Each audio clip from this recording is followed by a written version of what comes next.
Assalamualaikum warahmatullahi wabarakatuh. Perkenalkan, nama saya Fiona Putri Zulfi dengan NIM B1A122201. Di sini saya selaku moderator pada presentasi kali ini. Sebelumnya, terima kasih kepada Bapak dosen pengampu kami, Pak Zulfi, atas kesempatan yang telah diberikan kepada kelompok 3 untuk mempresentasikan hasil diskusi kami dengan judul Jihad, Radikalisme, dan Muslim Moderat yang akan dibacakan oleh rekan saya. Assalamualaikum warahmatullahi wabarakatuh. Perkenalkan, nama saya Hilmi Putra dari kelompok 3 dengan NIM B1A12232. Di sini saya akan menjelaskan pengertian jihad dan radikalisme umat beragama. Jihad dalam pengertian kontekstual adalah perjuangan yang dilakukan oleh individu muslim maupun kelompok dalam menyiarkan agama Islam, dan perjuangan-perjuangan lain yang lebih luas seperti perjuangan di bidang pendidikan, moral, ekonomi, sosial, budaya, politik, keamanan, hak dan kewajiban, lapangan pekerjaan, dan lain-lain dengan segenap kemampuan yang dimiliki. 2. Radikalisme. Radikalisme umat beragama adalah paham yang menginginkan pembaruan atau perubahan sosial dan politik secara drastis dengan menggunakan sikap yang ekstrim. Radikalisme bukan ciri ajaran Islam karena Islam dalam menyiarkan agama menggunakan cara bil hikmah atau bijaksana, tutur kata yang santun, dan menggunakan cara berdebat yang dilandasi saling menghormati. Sekian, terima kasih. Perkenalkan, nama saya Apriyadi dengan NIM B1A122246. Baiklah, di sini saya akan melanjutkan materi presentasi kelompok kami, yaitu tentang latar belakang radikalisme umat beragama. Kata radikalisme berasal dari kata radikal, yang berarti dasar atau sesuatu yang fundamental. Menurut istilah, radikalisme berarti pembaruan atau perubahan sosial dan politik secara drastis atau sikap ekstrim dari sekelompok tertentu agar menjadi pembaruan atau perubahan sosial dan politik secara drastis. Radikalis cenderung atau kecenderungan untuk menjadi ekstrim, merubah cara pandang, kebiasaan, kondisi, atau institusi politik dan kompetitif dalam agama. Radikalisme yaitu kemauan atau usaha untuk mengubah apa yang sudah ada. Dengan demikian, radikalisme umat beragama adalah paham yang menginginkan pembaruan atau perubahan sosial dan politik secara drastis dengan menggunakan sikap yang ekstrim. Perkenalkan, nama saya Telunia Omna Deborah Ade dengan NIM B1A122219. Di sini saya akan menyampaikan materi mengenai landasan dan macam-macam jihad. Landasan jihad. Landasan jihad dalam Islam terdapat dalam kitab suci Al-Quran, hadis, dan ijtihad ulama. Dalam Al-Quran, landasan tersebut terdapat dalam Quran Surah Al-Ankabut ayat 6. Macam-macam jihad. Macam-macam jihad antara lain, yang pertama, jihad al-nafs, jihad untuk memperbaiki diri. Yang kedua, jihad al-syaitan, jihad melawan setan. Yang ketiga, jihad al-kufar wa al-munafikin, jihad melawan orang-orang kafir dan munafik.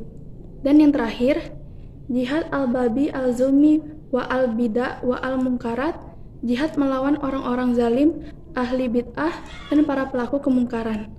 Terima kasih. Perkenalkan, nama saya Muhammad Novel Yansa dengan NIM B1A12209.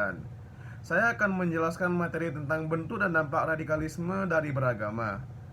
Pertama, bentuk-bentuk radikalisme umat beragama. A. Timbulnya aksi kekerasan, seperti tragedi Black Tuesday World Trade Center WTC pada 11 Maret 2011 di Amerika Serikat. Dan B. Tragedi bom di Legend Bali dan pengeboman Hotel JW Marriott di Jakarta yang mengakibatkan ratusan nyawa melayang sebagai akibat dari aksi terorisme tersebut. C. Aksi teroris di Thailand Selatan, khususnya di Provinsi Patani, Narat Hiwat, Yala, dan Songkhla teror tersebut secara misterius bercamuk di daerah tersebut yang mayoritas penduduknya Muslim dan Buddha. Latar belakang aksi terorisme tersebut dilatar belakangi oleh kesenjangan sosial ekonomi, politik pendidikan, dan kebudayaan. Dan C. Perlawanan yang terjadi di Filipina Selatan karena tekanan rezim politik yang berkuasa di Filipina terhadap kelompok minoritas Muslim sehingga mereka tidak mendapatkan hak kebebasan beragama dan berpendapat. Karenanya, mereka melakukan perlawanan secara radikal. Sekian, terima kasih. Assalamualaikum warahmatullahi wabarakatuh. Perkenalkan, nama saya Reina dengan NIM B1A12217 yang akan melanjutkan materi dampak radikalisme umat beragama. Baik, di sini saya akan memaparkan 3 poin utama, yaitu pertama, secara umum radikalisme umat beragama dapat mengakibatkan terjadinya teror dan kekerasan, bahkan menimbulkan konflik peperangan. Lalu yang kedua, secara psikis, radikalisme beragama dapat menimbulkan keresahan dan ketakutan pada masyarakat dan kurangnya sikap saling percaya antar rakyat dan pemerintah. Lalu yang ketiga, secara internasional, radikalisme tersebut dapat mengakibatkan turunnya citra bangsa tersebut. Penyebabnya karena praktik-praktik yang dilakukan oleh oknum umat beragama.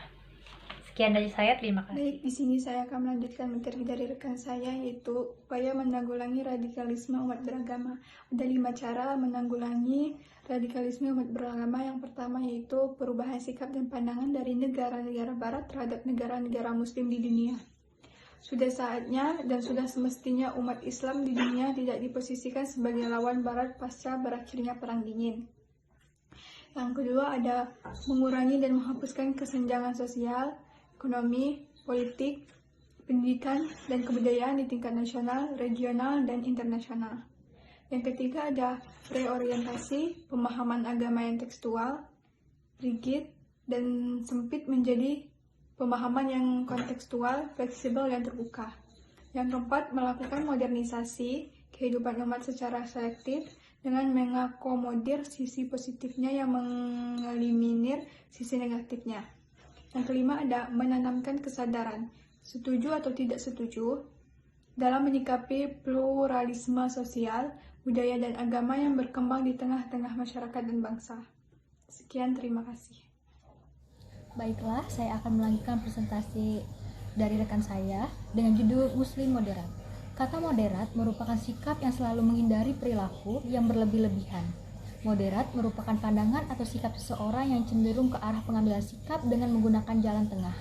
Dengan demikian, Muslim moderat dapat didefinisikan sebagai pandangan seorang Muslim atau umat Islam terhadap satu persoalan dengan selalu menghindarkan praktik-praktik yang radikal dan cenderung menyikapi segala sesuatu dengan mengambil jalan tengah.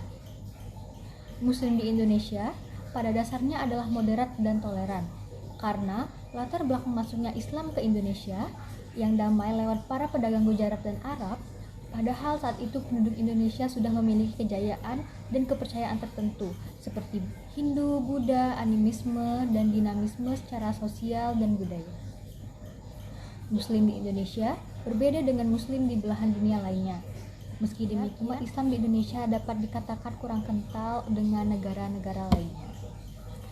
Baiklah, itulah tadi presentasi yang telah kami berikan. Kurang dan lebihnya kami mohon maaf dan terima kasih atas perhatiannya.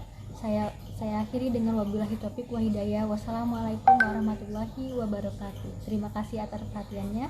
See you again.